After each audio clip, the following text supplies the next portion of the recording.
Daily taste the daily. రవితేజకు ఇన్నాళ్లకు జ్ఞానోదయమైందా? వరుసగా 1/2 డజన్ ఫ్లాప్లు పడితే తప్ప అసలు విషయం బోధపడలేదు సార్ గారికి. ఈయన రెమ్యూనరేషన్ తగ్గిపోయిందా, లేదంటే మాస్ రాజాని కావాలని తగ్గించుకున్నారా? అసలు రవితేజ విషయంలో ఏం జరుగుతోంది? రొటీన్ నుంచి బయటకు వచ్చి డిఫరెంట్గా ఏమైనా ట్రై చేస్తున్నారా? మాస్ రాజా ఫ్యూచర్ ప్లానింగ్ పై స్పెషల్ స్టోరీ చూసేయండి.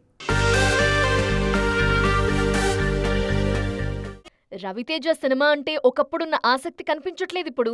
మరీ రొటీన్ సినిమాలు చేస్తున్నారు అనే విమర్శలు ఈయనపై గట్టిగా ఉన్నాయి. వాటి ఫలితమే వరుస ఫ్లాపులు. ధమాకా తరువాత ఈయనకి మరో హిట్ లేదు. ఈ హీరోపై ఉన్న మరో కంప్లైంట్ భారీ రెమ్యూనరేషన్. ఫ్లాపుల్లోనూ సినిమాకి 25 కోట్లు వసూలు చేస్తారని మాస్ రాజాపై విమర్శలు బానే ఉన్నాయి. వరుస ఫ్లాప్స్ రవితేజ మార్కెట్ని బాగా దెబ్బతీశాయి. అందుకే పారితోషికంలో తగ్గక తప్పట్లేదు.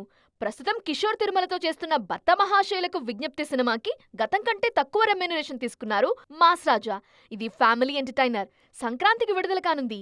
పారితోషికం తగ్గించుకున్న ప్రాఫిట్స్లో షేర్ తీసుకుంటున్నారు రవితేజ. మైత్రి మూవీ మేకర్స్ నిర్మాణంలో శివ నిర్వాణ తెరకెక్కిస్తున్న సినిమాకి కూడా రవితేజ తక్కువలోనే చేస్తున్నారు. థ్రిల్లర్ జాన్రాలో వస్తున్న ఈ సినిమాకి ఇరుముడి టైటిల్ పరిశీలిస్తున్నారు. విశ్వంభర ఫేమ్ వశిష్ఠతో ఓకే అయిన సైన్స్ ఫిక్షన్ మూవీకి కండిషన్స్ అప్లై అంటున్నారు మేకర్స్.